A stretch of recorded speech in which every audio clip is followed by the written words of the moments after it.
Welcome to Heartbreak Revealed. Discover real stories of wives, betrayals, and shocking twists.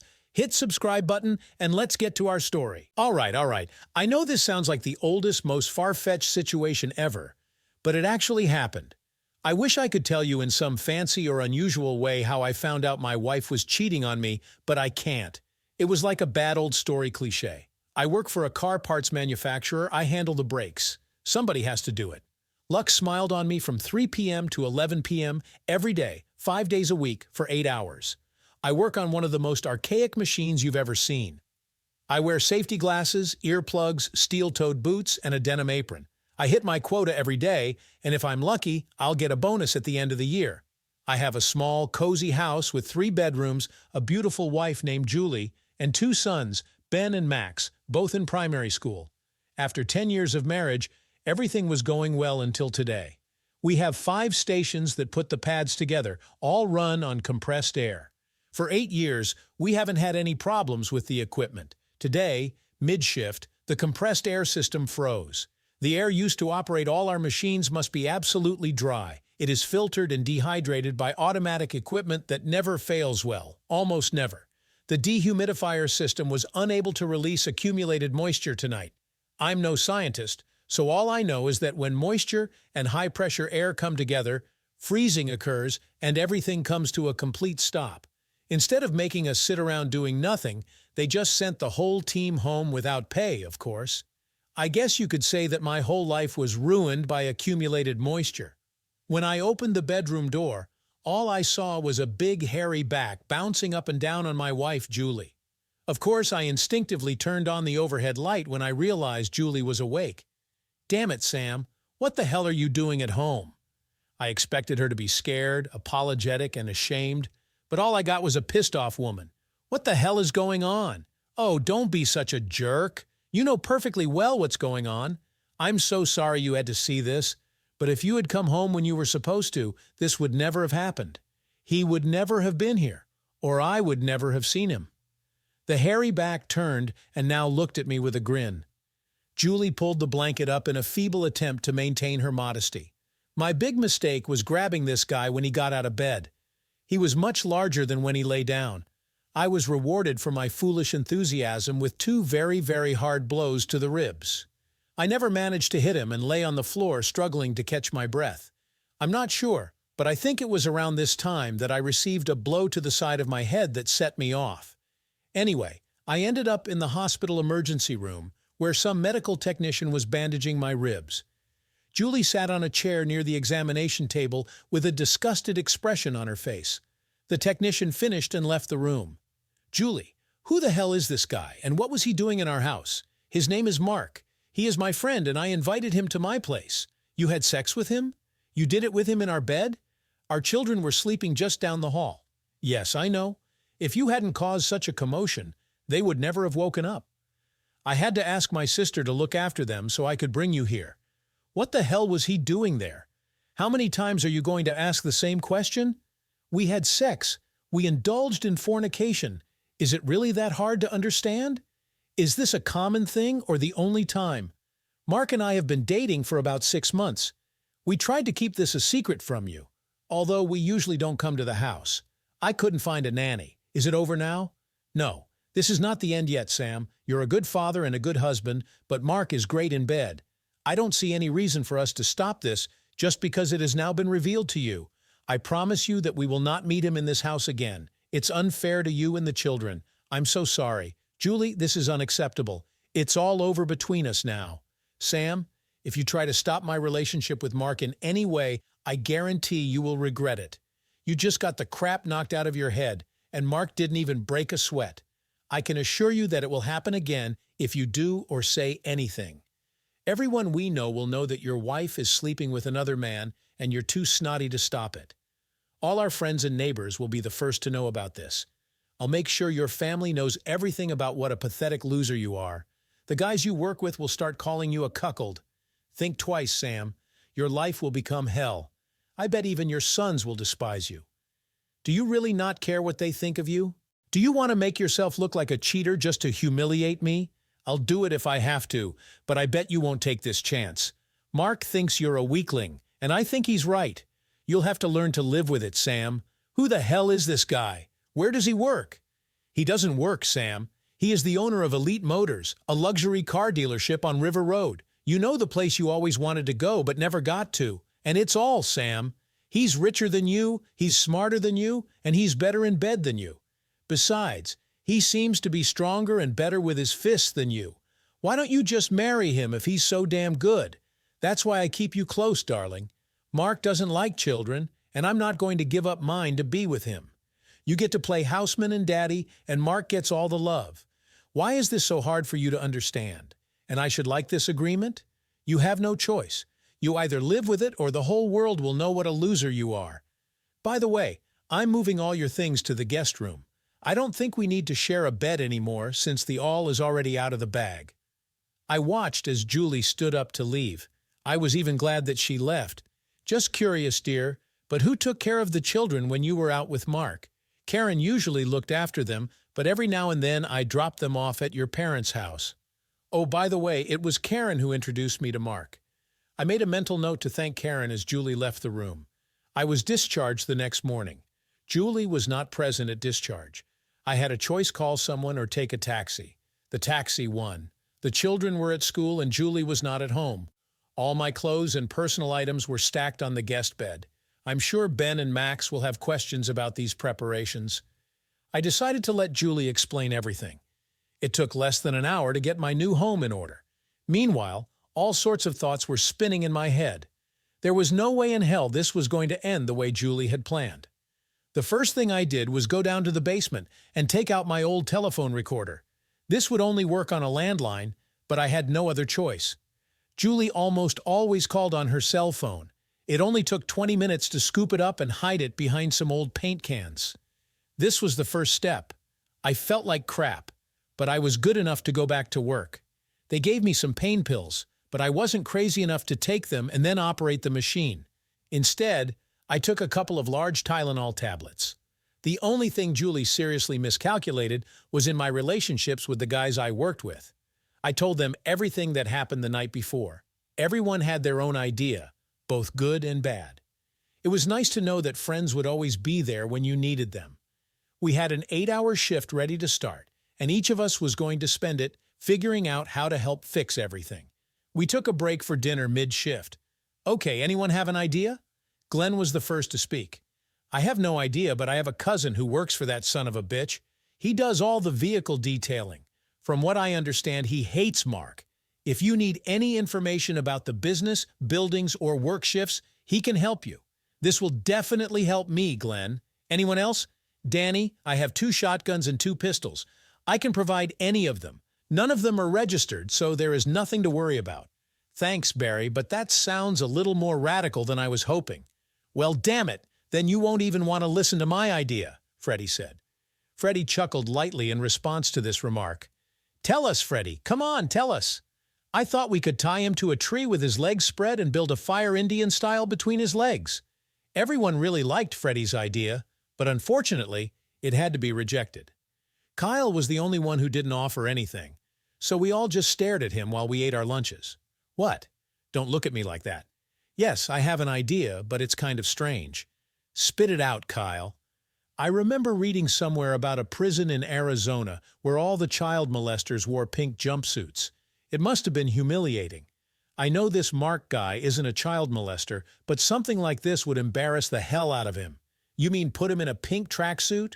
Can't he just take it off? I thought if we could go in there, tie him up, and then spray him all over with pink paint, it could look spectacular. But then he will know who did it. First, we need to make him unconscious and then leave him tied to a chair until he is found. But how do we do it? With drugs or hit him over the head? What do you mean? I can get a stun gun. All you have to do is sneak up and punch him. It's easier said than done. How do we get to him when he's alone? And how do we get close enough without him knowing? I don't know that. I just thought it was a good idea. The buzzer rang, and the machines were back to 4 hours of work. My quota for the night was lowered, so the other guys chipped in to match it. When I returned home, Julie was already asleep. At least she kept her word not to bring that idiot into the house. I had no idea what I was going to do. Most of the things the boys and I talked about were like school pranks. I might as well put a flaming bag of dog poop on his doorstep. I needed real revenge. When I got up, it was already noon. The kids were at school, and I heard Julie walking around the house. I quickly showered, shaved, and headed out the door. "Good morning, husband. Don't you have a kiss for your wife?" She stood at the kitchen sink with her hand on her hip and grinning. I just turned around and walked out. Her witty remark did not deserve a reply. I needed to have breakfast and be alone. I spent the rest of the day killing time. I was trying to figure out what I could do with my wife's sex buddy without causing too much havoc. I needed to finish work tonight and start getting ready. I decided not to eat at home anymore. It was about the only time I could spend with the boys, but I just couldn't bring myself to eat Julie's cooking anymore. Before I knew it, it was time to work. Everything was going fine until the dinner break. "Danny, I have a stun gun in my car. I don't know if you can use it for anything, but at least you can have it for self-defense." Kyle seemed proud of himself. "Don't forget to pick it up before you go home." "Have you ever used that damn thing?" "We can try. Who wants to become a volunteer?" The only response was a chorus of sighs around the table. No one had any new ideas, but they were all willing to support whatever I came up with. I felt better knowing that I had friends. When I returned home, everything was fine. It would be a short night for me. Working the graveyard shift kind of messes with your sleep habits, especially on weekends. I got up earlier than usual. Ben and Max jumped at the chance to hang out at Funland. Julie didn't seem to mind at all, especially when I told her we'd be out all day. "Danny, I need you to take a few days off next week. Mark's friend Wally will come over from Chicago, and we'll take a 3-night, 4-day cruise to Mexico. If you can't do it, would you like to see if your parents can?"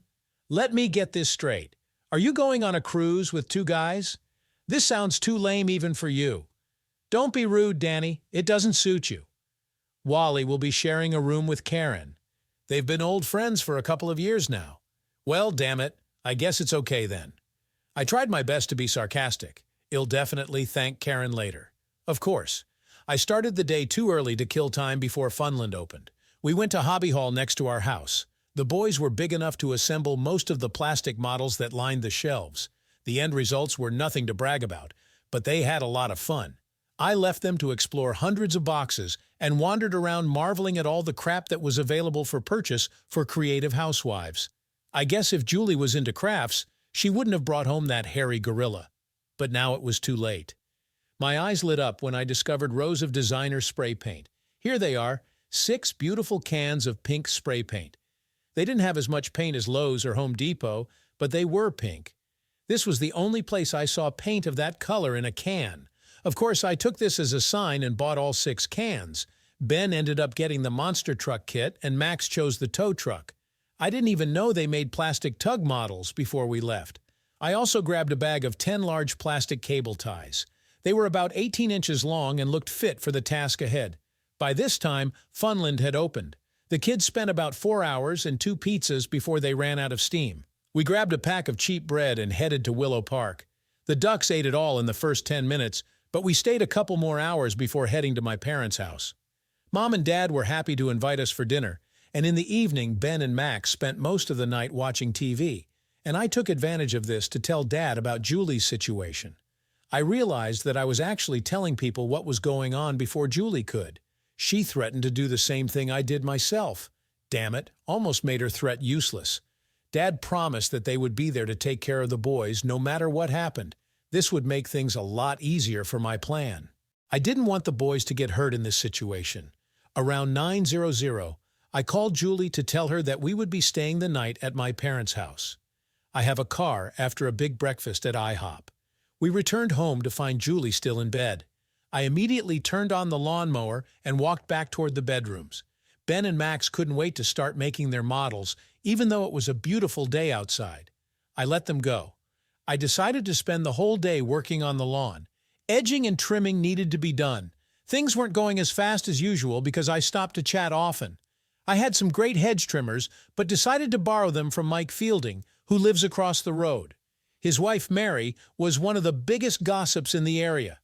I explained to Mike that there might be strange cars parked outside the house because Julie would be entertaining her male friends. Everything should be fine unless they get drunk and make noise.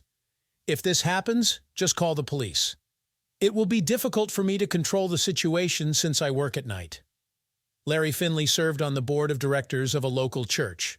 I borrowed his spark plug key and apologized for Julie's recent wild behavior. Of course, he wanted to know what I meant. Larry was an even bigger gossip than Mary Fielding. In 10 minutes, he had enough gossip fodder to last him a month. I didn't take a lunch break and finished work around 4:00 in the afternoon.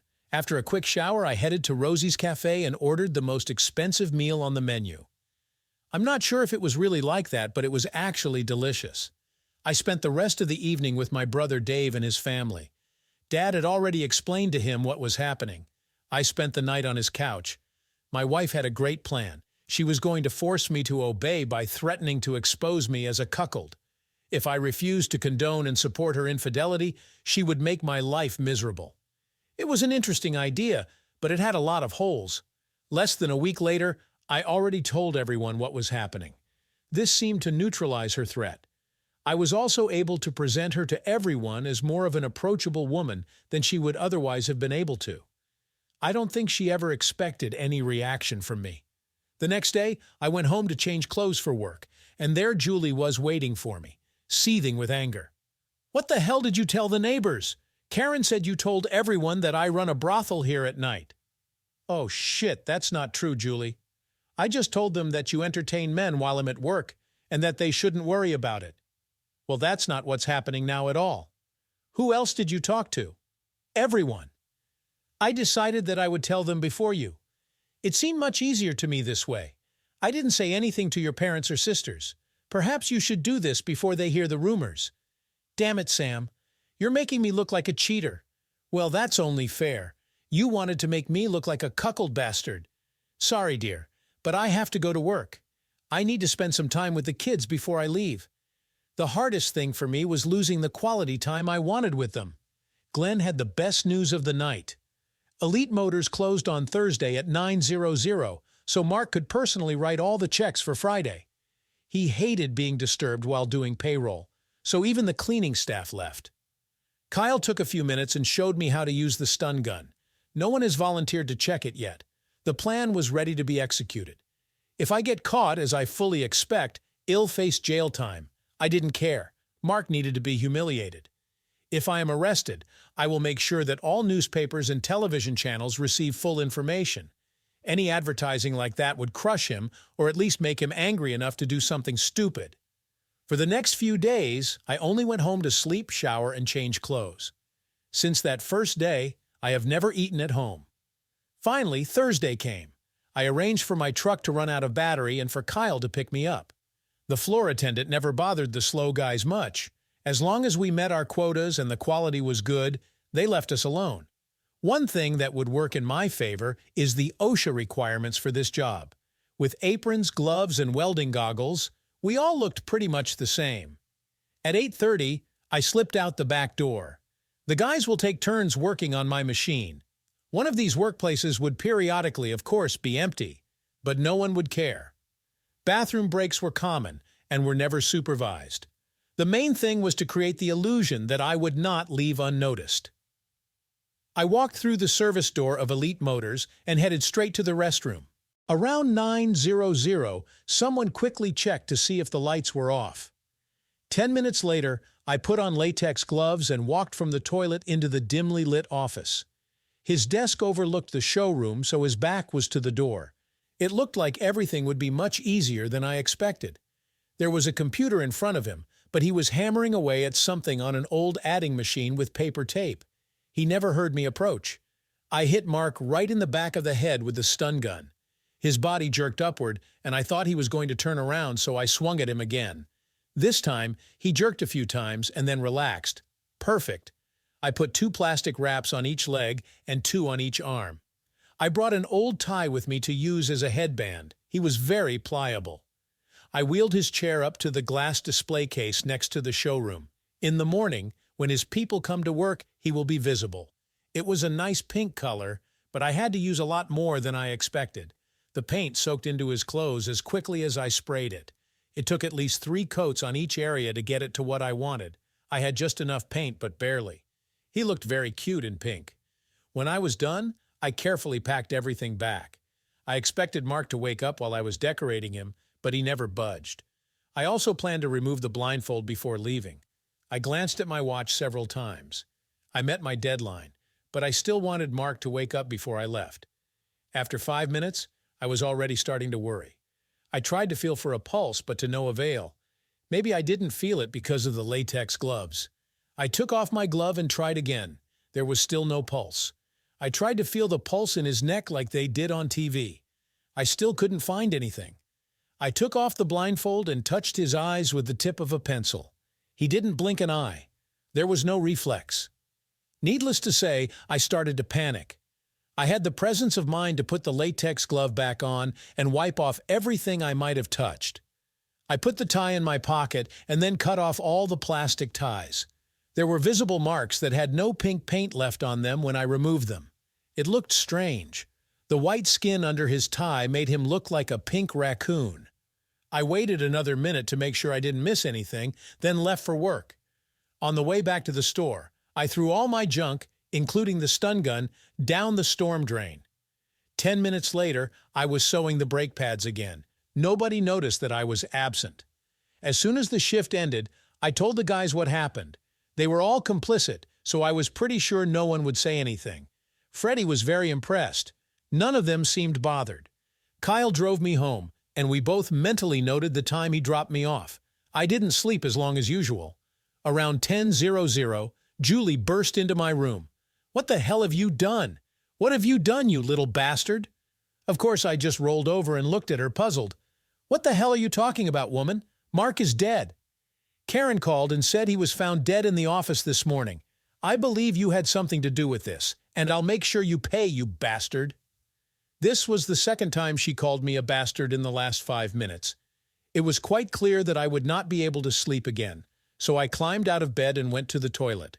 I was in no hurry to face the Wicked Witch of the East, so I took a long hot shower and slowly shaved. I even sprayed on a little aftershave to annoy my loving wife. I never made it to the coffee pot. A tall black man stood in the living room talking to Julie. He had a very short haircut and was wearing a dark suit. This woman called the police, there was no doubt about it. I shook my head and walked into the kitchen to drink my first cup of the day. Julie smirked sarcastically as I sat down in my favorite chair. My uninvited guest also sat down. "Mr. Mercer, my name is Detective Darnell Green. I'm here about the death of Anthony Williams last night. Your wife reported that you and Mr. Williams had a disagreement last week, and I would like to ask you a few questions. Certainly I have no objections, but not here. What do you have in mind? If you want to talk, let's do it in your office, not at my house. Are you okay with that?" I couldn't help but notice Julie's frown. I was pretty sure she was expecting to be included in the discussion. "My car or yours, Mr. Mercer? I have something else to do, so I'll meet you there." "Any special office?" "Second floor, back room, 206. Just turn right when you exit the elevator. See you soon." Julie fumed when I put on my shoes. I didn't finish my coffee, so I just threw it down the sink. I turned and walked out the door with a smile. "I think you'll get what you wanted, honey." "What are you talking about? What the hell do you mean, Sam?" 10 minutes later, I was sitting with Detective Green on the second floor of the municipal building. Over the next hour, Detective Green asked all the right questions, and I had all the right answers. He tried to be careful about this matter, not ignoring it or rubbing it in my face. Of course, I had to admit that I had a motive, but I never had the opportunity to do anything about it. It was a serious situation, but I tried my best to be friendly without making a smartass of myself. I think he appreciated the fact that I made his job easier, and even thought that he had no questions left for me. The most interesting part of the discussion was the revelation that Mark died of some kind of heart problem. He had a pacemaker installed a couple of years ago, and I don't think it went well with the stun gun. Of course, they knew about the stun gun from the marks on his neck. I was very sorry that Mark died, but at the same time, I was glad. Detective Green gave the usual "don't leave town" speech and said he would get back to talking to me after checking my alibi. Wow! I never thought I'd need an alibi for anything. It was quite exciting. We parted on good terms. I felt like Darnell Green was on my side. It made me feel warm throughout my body. I took some food and watched the news on TV. There was a passage about the death of a local businessman. He noted that he had no known relatives. I emptied my bank accounts, and then found time to have a nice breakfast. There was something to do at home. When I returned, Julie was not there.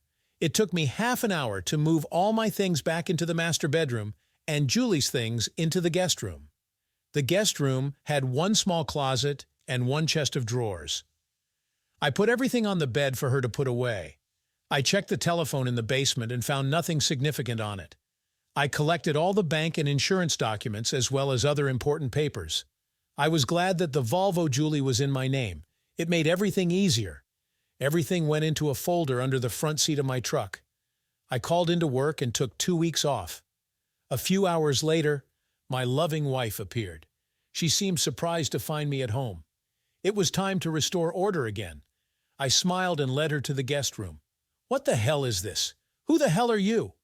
In response, I smiled widely. "Answer me, damn it! What's going on?" "Anyway, Julie, from now on, I will be living in the master bedroom. You can take the guest room. I suggest you start putting your clothes away. Anything that is not in the closet or dresser for dinner will be removed. Have questions? I can't fit my things in this small closet, and I'm not going to stay in this room anyway." "What the hell do you mean by removed? If you can't fit it in a closet or dresser, you don't need it." "That won't happen, Sam. I don't know what game you think you're playing, but it won't work. You are dead meat. I suggest you start putting things in order. If you have any more questions, I'll come back later." Bastard. Today was the third time she called me a bastard. I must be doing something right. While Julie was busy in the guest room, I threw her purse on the kitchen table. I took my time collecting everything I wanted. First, I took her mobile phone and then the car keys. From her wallet, I took out her driver's license and all her credit and debit cards. I put back everything that was left. I took her car papers out of the truck and drove the Volvo across town to a friend of mine who had a car lot. I immediately sold it to him at a good price, agreeing that he would sell it outside the city. Even with the payments, I ended up with a few extra bucks in my pocket. I was just getting ready to go to Taco Bell for lunch when my cell phone rang. "Son of a bitch, what did you do with my cell phone and where the hell is my car?" I was happy that she didn't call me a bastard anymore. She was calling from her home phone. That was a good sign. I can check the records when I get back home. "I'm so sorry, honey. I needed money to hire a lawyer to defend me against murder charges. I promise to buy you another car as soon as I get out of prison."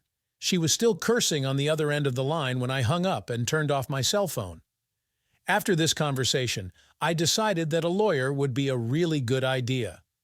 No matter what happened, I had no intention of staying married. That would have to wait, though, because I was next in line to order. Ben and Max were home when I got there. I went straight to my sons and ignored Julie altogether. I did glance in her direction a few times and noticed that she was not a happy tourist. The boys were eager to show me the models they had put together. As Julie began preparing dinner, I wandered down the hallway to the guest room. All my clothes were back on the bed. All of Julie's clothes went back to the master bedroom. I chuckled to myself but decided not to fight it now. She was firm in her thoughts and full of determination. Julie told the boys to wash up for dinner, and I went to the guest room to get my things back together. I would really like to throw away all her things, but that would be too childish.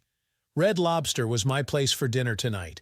Money wasn't an issue because I still had cash left over after I gave the divorce lawyer the deposit. The shrimp and lobster combination was great, but the cheese buns were still my favorite dish. Having finished eating, the cell phone rang again. I was hoping one of the guys from work or Detective Green would call. No luck since the first call was from my wife. "Danny, how can I go to the store now? We need milk and a few other things. I'll take you when I get home. Try to arrange it so that we can go shopping on Saturdays when I don't work. I'll feel safer if you don't go shopping alone." A third call was from Kyle. Detective Green spoke with the entire team individually and as a group. All their stories were confirmed.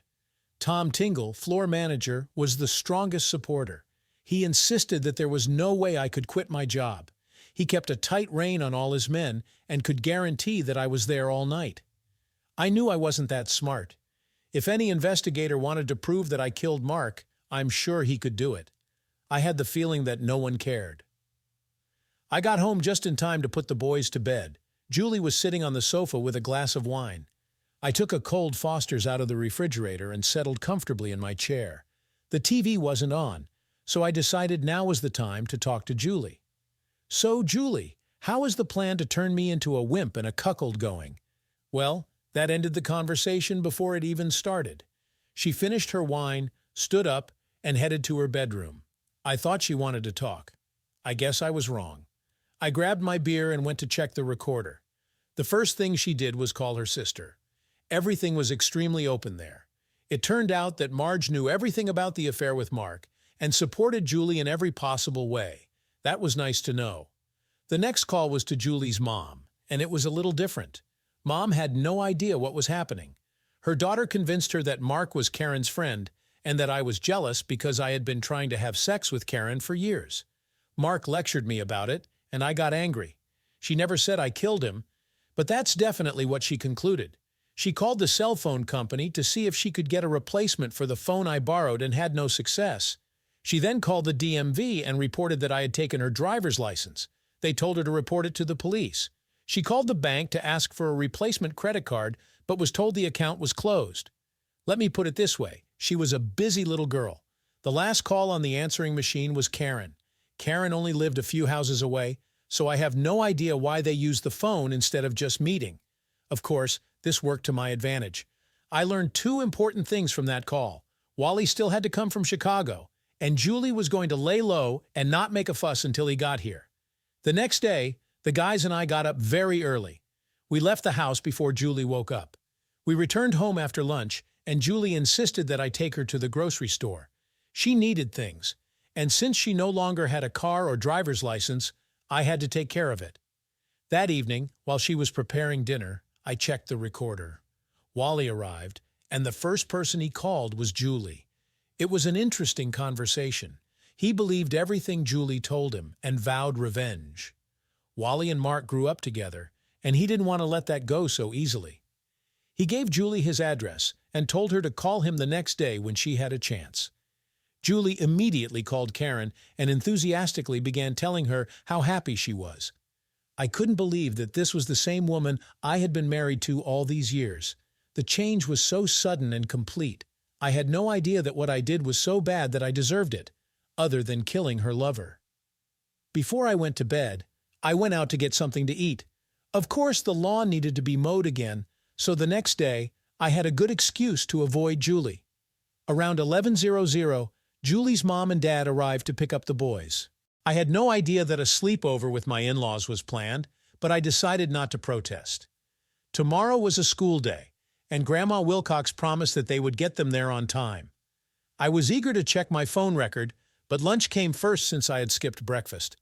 After a quick shower, I went to see Dennis. Julie didn't say a word about the fact that I didn't eat at home anymore.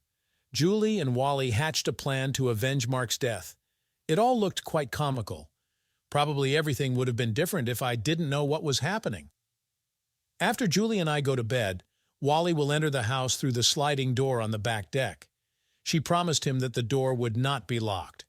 If everything goes according to plan, it will look like I was shot during an attempted robbery. If they heard the gunshot, Julie and Karen would have called 911. I know it sounds stupid, but at that moment, I remembered that I had not changed the beneficiaries on my insurance policies. I gave my wife a sarcastic kiss as I walked out the door and got the finger in return. I had dinner with my parents and spent the evening there. Before I left, I borrowed my dad's snake charmer. A short-barreled 20-shot would be perfect for today's party. When I got home, Julie was already in bed, but she had the light on, so I assumed she was reading. The only call on the answering machine was from Karen. She was bragging about the amazing sex she and Wally had been enjoying all day. Before she said goodbye, she promised Julie that everything would be ready later that night. It took me about 20 minutes to replace the shot in the shells with rock salt. I had a full bag left over from last winter. I didn't want to kill Wally, just stop him. Damn it, I didn't want to kill Mark either. I was hoping Wally didn't have as bad a pump as Mark. I wanted to check the door to the back deck, but I was afraid Wally might see me. I had to assume Julie had left it unlocked. I stripped down to my underpants and mixed up the blankets on the bed. It would have been nice to have a cup of coffee, but it wasn't ready, so I settled for Coca-Cola. I waited in my chair with my cell phone next to me. He appeared only after midnight. As soon as I saw him on the terrace, I dialed 911 and reported an intruder in my house. I carefully said that I was afraid for my life. I didn't hang up.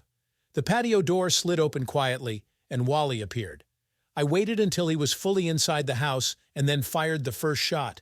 I was aiming for his lower body because I didn't want to accidentally kill the son of a bitch. The first shot threw him back onto the terrace. When the second bullet hit him, he fell off the terrace, breaking the railing. I knew I didn't kill him because he howled like a stuck pig. God, that rock salt must have really hurt. I was amazed at how loud the shot sounded in the house. My ears were ringing like a bell. I turned on the light, and within seconds, Julie was standing in the living room screaming. She was actually shouting something at me, but I couldn't make out the words. I went over to see how Wally was doing and saw a .22 caliber Ruger automatic pistol with a silencer on the floor. Julie was still screaming, so I pointed the shotgun in her direction. She quickly shut up and ran out of the room. It looks like Wally broke his ankle when he fell. Some guys just get lucky. 10 minutes later, the first black and white car arrived. There wasn't much discussion there. I put the gun on the floor so there would be no misunderstanding of what was happening. I pointed to the phone, and one of the officers told the 911 operator that everything was under control. They asked who else was in the house, and I told them about Julie in the bedroom. They brought her into the living room and discovered that they had made a big mistake. She had a mile of swearing coming out of her mouth a minute. I tried to distance myself from her while the police tried to shut her up. None of us succeeded. Finally, a woman in uniform, larger than usual, gently took her hand and led her outside. I noticed Karen standing outside with other neighbors. I smiled at her and slowly ran my index finger down her throat. She turned and quickly walked away, restoring my good mood. The ambulance arrived for Wally at the same time Detective Green arrived. When he saw me, he smiled, and I answered him with a wide smile. I wasn't trying to be a smartass, but I just couldn't help myself. The Amazon cop brought Julie back to the house so she could get dressed. She calmed down a little. After I got dressed, we all went to the police department. I insisted that we ride in separate cars, and Detective Green allowed me to go with him. We didn't talk on the way to the center, but he looked at me and smiled again. It was already light when Green released me. We only talked for about half an hour, but they kept me close all night. I felt like I was in Guantanamo Bay because they constantly forced me to drink coffee. One of the black and white cars took me home. I was a little disappointed because I was expecting to see yellow tape around the house. This place looked like nothing had happened. The rock salt didn't even break through the glass side door. I think Wally got most of it. I figured it would take about an hour to fix the broken railings. I collapsed on the bed and woke up only after lunch. After emptying my bladder, I wandered into the kitchen and found my friendly detective sitting at the table, reading the newspaper and drinking fresh coffee, which I assumed he had made while I was sleeping. I'd had as much coffee as I wanted the night before, so I settled for a large glass of orange juice and sat down across from him. I have no idea how he got into the house. You're a very tough guy, Mr. Mercer. He didn't even look up from the newspaper. I didn't know how to respond to this, so I remained silent. I couldn't understand whether he was playing with me or not. He finished his coffee. Detective Green, I need to shower, shave, and get something to eat. I will do this unless it is against police regulations. Take your time, Sam. I have the whole day ahead of me. Walking into the shower, I wondered when he slept. Lunch consisted of 2 large sandwiches with stewed pork. Green even joined me, washing it all down with beer. Neither of us said a word, and after a while, the silence became unbearable. You're dying to ask me some questions, aren't you, Mr. Mercer? It's funny, but I thought the same about you. My detective friend waved to the waiter and ordered 2 more beers. I've been asking you questions all night. Now you. Okay, first of all, where is my wife? We're still holding her. She will be arraigned this afternoon. I finished my beer. Your wife's parents hired her a lawyer. I didn't expect this. Now I had 100 more questions, but the trouble was that the more questions I asked, the more I risked exposing myself. I decided it would be best to retreat. It was nice to see that Julie's family was there because I wasn't going to be there. I have no further questions, Detective Green, but if you feel the need to unburden yourself, you can start at any time. He took a long sip of his beer and laughed. Not loudly, but definitely. And one more thing. Did you by any chance eavesdrop on or tape your wife's conversation with Mr. Williams? I assume you mean Wally? This made me smile slightly. If I had such a film, would you need it? I don't know yet. If things go the way I think they will, it won't matter. But if one of them gets a good lawyer, maybe. If I had a tape like that, wouldn't it get me into trouble? Here, you are absolutely right. I'm just trying to make my job easier. I'll see what I can do without the cassette, which may or may not exist. I nodded slightly in gratitude. Danny, baby, I think I should take you home. Your boys will be home from school soon, and they need their father. We arrived at the house just as the school bus dropped Ben and Max off. They approached us, and I introduced them to my new detective friend. They wanted to see his badge. Everything seemed pleasant enough until Green leaned forward and said, "So, which one of you built the tugboat, and which one built the monster truck?" "I built a truck," Ben shouted, puffing out his chest. "I made a tug. Do you want to watch it?" Max was proud too. "Maybe next time I'll have a chance to look at them. And now it's time for me to go." He left me standing there, stunned, and walked to his car with a big smile on his face. That son of a bitch knew about pink paint. He had my balls in his hand, and I couldn't do anything about it. That evening, we ordered pizza. The boys never asked where their mother was. After dinner, Julie's father called and said he needed help raising bail money to get her out of jail. I tried to be as polite as possible when I turned him down. I'm not sure he understood what was going on, but at least he was trying to be a good father. I asked him where she was going to stay. He hesitated a little and then said that she would stay with them. The boys and I loaded all of Julie's things into the pickup truck and unloaded them at Julie's parents' house. We collected everything without difficulty. When we got home, I noticed a U-Haul truck in Karen's driveway. The next morning, he disappeared. Julie never called me. I had to read the newspaper every day to find out what was happening. Nobody told me anything. In fact, it was almost as if I was being deliberately left out. There was no trial. Julie blamed it on Wally. Wally claimed it was all her idea. Ultimately, they both asked for clemency. Julie received 3 to 5 years for conspiracy to commit murder. Wally received 5 to 10 years for attempted murder. Several federal people were called in about the muffler Wally had. They decided to wait until Wally finished his explanation before making changes. Detective Green didn't need the tape and never mentioned it again. Karen disappeared and was never seen or heard from again. My father was glad to have his shotgun back and promised that I could borrow it again if I needed it. He chuckled when he said this. I served Julie with divorce papers as soon as she began serving her prison sentence. She didn't object. I had a feeling she didn't want anything to do with me because I hadn't seen or spoken to her since the night I shot Wally. I sold the house and moved back to my parents. I couldn't work or look after the boys myself. The guys at work were glad to see me back. For some reason, I was offered the opportunity to switch to the day shift, but I declined. I took the boys to the municipal women's prison to visit their mother every month. I waited in the car because they were usually there for less than an hour. Sometimes, in good weather, meetings took place outside. I was able to park and watch them through the chain-link fence. I never asked them about these visits and asked them not to tell me anything.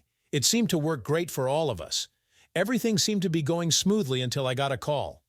Hello, is this Sam Mercer? Yes, my name is Angela Hawkins. A detective named Darnell Green said I should call you. We need to discuss something. I know Detective Green, but why do you want to talk to me? Mark Williams was my brother. Oh shit. Just when I thought all this crap was behind me, something like this was about to happen. I don't think this is a good idea. I'm sorry for your loss, but there's nothing I can do to help you. I hung up before she could say anything else.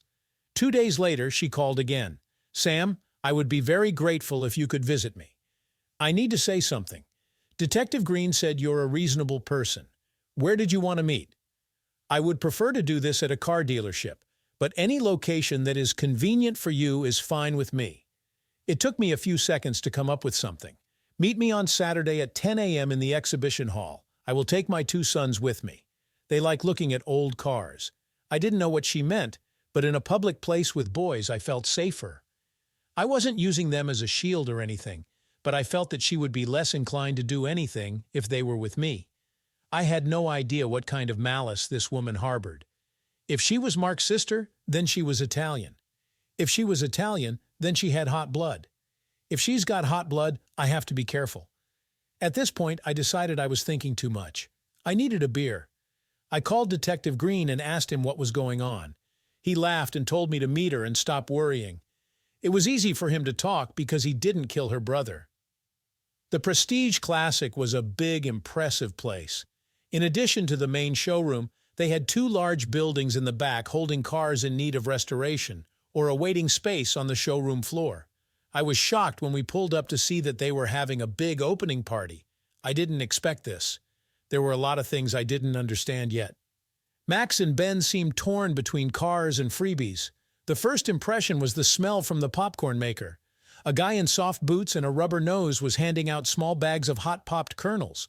Off to the side stood a soda fountain and another clown with a hot dog cart. The guys won't need lunch today. It was not difficult to recognize Angela Hawkins. I realized this immediately, as soon as I noticed that she was walking straight towards me with a slow and decisive gait. Everything about her spoke of an Italian dark hair, dark eyes, olive complexion, and wide hips. I don't think a gentleman would have noticed her hips, but they were emphasized by her height, 5 feet at the most. Mark was huge, and his sister was short and wide. I felt myself getting a little excited as she got closer, and then I noticed a smaller clone next to her. The girl looked about 10 years old and was an exact copy of Angela, only her hair was a little lighter, and naturally, there were no hips at all. It looked like my interloper was covering up just like me. We were a pretty miserable couple, both using our children for safety. As she closed the distance between us, her hand extended in a friendly manner. Sam Mercer, I presume. It was quite natural and polite to shake her hand. I've always wanted to say this, like in the movie about Dr. Livingston. She smiled but seemed a little nervous, which made me feel a little better. I stood there dumb, and she continued to talk. "This is my daughter Carla." Max smiled politely back and said his name, but Ben held out his hand to her with a grin. "Carla, why don't you show the boys around while I talk to their father?" Ben immediately followed Carla into the showroom while Max headed to the hot dog stand. I took this as a good sign. "We can talk here, downstairs or upstairs in my office. I think the office will be fine." Those were the first words out of my mouth. As we walked towards the stairs leading to the elevated office, I noticed several employees looking in my direction and exchanging comments. Angela noticed this too and smiled at my embarrassment. The salespeople downstairs were wearing blue bowling shirts, so they were easy to spot. Unfortunately, they all seemed more interested in me than in the customers. One guy at the far end of the building smiled broadly at me and gave me a thumbs up. I smiled back, but was a little nervous. "Did Detective Green tell you anything about my situation?" I didn't answer but just shook my head to show that he didn't do it. "I don't want to bore you with my life story, but I think there's something you need to know. Mark was my brother and only relative. There is no other family. When Mark died, he didn't have a will. Since I was the only relative, I inherited his business. The lawyer took a big chunk, but I still got more than I expected. I was glad to see that someone got something useful out of this whole mess." While she was explaining something to me, I noticed that she had pierced ears and a wedding ring on her finger. She had a small silver cross hanging around her neck, but I had a hard time seeing it because my eyes kept focusing on her cleavage. I was just starting to remember how long it had been since I had sex when she interrupted me. "Mr. Mercer, what did you notice?" It was a trick question. She smiled when she asked this question. "I'm really sorry. I was just admiring your crucifix." I told myself to concentrate and look only into her eyes when she hit me on the hand. "Would you like some beer? That would be a good idea?" There was a small refrigerator next to the table, and she had to bend over to get the drinks. One moment, I was forced to look at her cleavage, and the next, I saw a beautiful ass staring me straight in the face. She didn't explain anything to me, she just tried to seduce me. It may not have been intentional, but it worked damn well. She opened the lid and handed me the jar, trying not to lean over. We both took a few sips without saying a word. "Well, Miss Hawkins, I'm glad everything worked out for you, but I don't know why I'm here. It's time for me to get back to the guys before they start to worry. It will be better if you call me Angela. Can I call you Sam? Well, of course. Are we done here? No, damn it. Just sit there and don't move until I'm done. Detective Green said you would understand." I didn't answer. If I keep my mouth shut, she'll do it faster. Mark was a bastard. He was a worthless son of a bitch and deserved to die. As strange as it may sound, I wanted to thank you. It was a trap. That damn detective set me up. Was the room bugged or was it her? It's entirely possible that she has a bug hidden in her bra. Damn it, I was looking at her cleavage again. Do you have a wire or some kind of recording device? Of course not. Why would I do something like that? I finished my beer, although I was still not convinced. Maybe I better go down and see what the boys are up to. I wouldn't want them to get in trouble. Just sit down. She seemed pretty confident. There was no love between me and Mark. About 3 years ago, my husband died in an accident. He had no life insurance, and the guy who hit him had no insurance at all. I didn't have any work skills and had a daughter in my arms to raise. Mark was my only relative, so I asked him for help. He paid some of my husband's funeral expenses, and that was it. He didn't even answer my calls. Are you saying that his death was a good thing for you? Yes, and obviously for you too. Maybe we should both be grateful for what happened and leave it at that. Angela smiled and finished her beer. You don't want to talk about this anymore, do you? You're right. I'm not comfortable talking about this anymore. I need to get back to the boys. Angela sighed, realizing she wouldn't get much more out of me. All right, Sam. Thank you for meeting me. I just needed to say my piece. If you ever need anything, you know where to find me. I nodded, feeling a mix of relief and confusion. Thanks, Angela. Take care. I headed back down to the showroom, looking for my sons. Ben was busy checking out a sleek, restored Mustang, and Max was munching on his second hot dog. Carla was with them, still showing them around. I called them over, and we headed out, waving goodbye to Angela and Carla. On the way home, the boys couldn't stop talking about the cars they saw and the free treats they got. It was nice to see them so happy and carefree, especially after everything that had happened. But my mind was elsewhere, still processing the conversation with Angela and what it meant. A few days later, I received a letter from Angela. Inside was a note and a check for a substantial amount of money. The note simply read, Sam, this is a small token of appreciation for everything. Use it for the boys or for yourself. Take care, Angela. I stared at the check, unsure how to feel. It was enough to cover a lot of expenses and maybe even get a new start. I decided to deposit it and use it wisely. Life slowly returned to a new kind of normal. The boys and I settled into a routine, and I continued working the night shift. Julie's absence became just another part of our lives. She served her sentence quietly, and I made sure to keep my distance, focusing on raising Ben and Max. Detective Green stayed in touch, occasionally checking in on us. He even joined us for dinner a few times, becoming a sort of family friend. I never mentioned the pink paint incident again, and neither did he. Years passed, and the memory of Julie and Mark faded into the background. The boys grew up, and we moved to a new town for a fresh start. I eventually found love again with a wonderful woman who treated me and the boys with kindness and respect. One day, out of the blue, I received another letter from Angela. This time, it was a simple postcard with a picture of a beautiful Italian village. On the back, she had written, Dear Sam, I found peace here. I hope you find yours too. Thank you for everything. Angela. I smiled, feeling a sense of closure. Life had taken many unexpected turns, but somehow we all found our way. As I looked at the postcard, I knew that the past was behind us, and the future was ours to make. Thanks for watching. What do you think about Sam's story of betrayal and revenge?